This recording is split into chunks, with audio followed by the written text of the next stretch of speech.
Hello everyone, বাজার থেকে সেদিন মোচা আনা হয়েছিল। আর মোচা রান্না তো আমি বেশ ভালোই পারি, মানে খুবই পছন্দ হয়। প্রায়ই বানিয়ে থাকি মোচা। তারপরে এই মোচাটা ভালো করে কিন্তু কাটতে হবে। এই মোচা কাটাটা খুবই ঝামেলা, খুবই টাইম লাগে, বাট খেতে কিন্তু অনেক স্বাদ।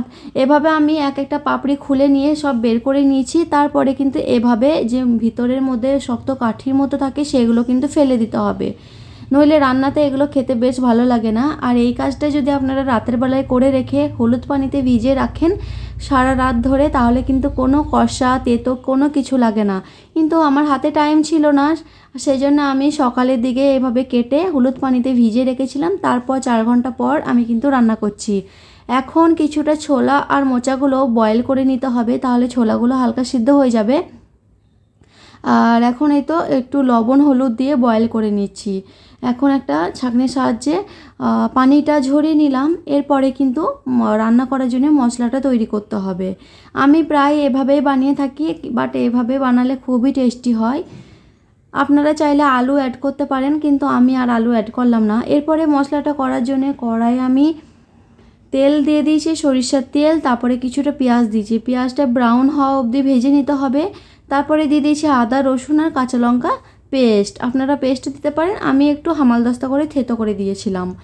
এখন ভালোভাবে মশলাটা একটু ভেজে নিয়ে টমেটো দিয়ে দিচ্ছি। টমেটো থেকে যেহেতু পানি বের হয়ে আসবে, তাহলে টমেটোগুলো গলে যাবে। আর আমি পরিমাণ মতো একটু লবণ দিয়ে দিয়েছি। এই মশলা হিসেবে একটু লবণ দিয়েছি, যেহেতু বয়েল করার সময় আমি অলরেডি লবণ দিয়েছিলাম। এখন কিছু বেসিক মশলা অ্যাড করে দিচ্ছি, হলুদ গুঁড়ো, অল্প ধনিয়া গুঁড়ো 1 চামচের মতো, আর জিরে পাউডার আর সামান্য হলুদ পাউডার। এখন একটু পানি দিয়ে ভালোভাবে মশলাটা কষে নিচ্ছি, নইলে কিন্তু জ্বলে যাবে, সেই জন্য পানিটা দিলাম। ভালোভাবে তেল ছাড়া অবধি মশলাটা কষে নিয়ে এখন আমি এই মোচা আর ছোলা সিদ্ধটা দিয়ে দিয়েছি।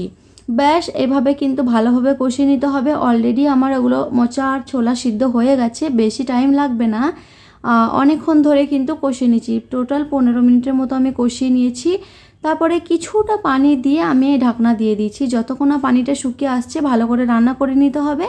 সবার লাস্টে আমি অ্যাড করে দিয়েছি ঘিটা কিন্তু দেবেন, তাহলে খেতে খুব ভালো লাগবে। আর আজকে ডাল করেছিলাম, আর এই ছিল মোচা। সেজা পাপা খুবই পছন্দ করে এই তরকারিটা। এই ছিল আমার ফাইনাল লুক। কেমন লাগলো অবশ্যই জানাবেন, আপনারাও ট্রাই করবেন। ঠিক আছে, দেখা হচ্ছে অন্য রেসিপিতে। ওকে, বাই, আল্লাহ হাফিজ।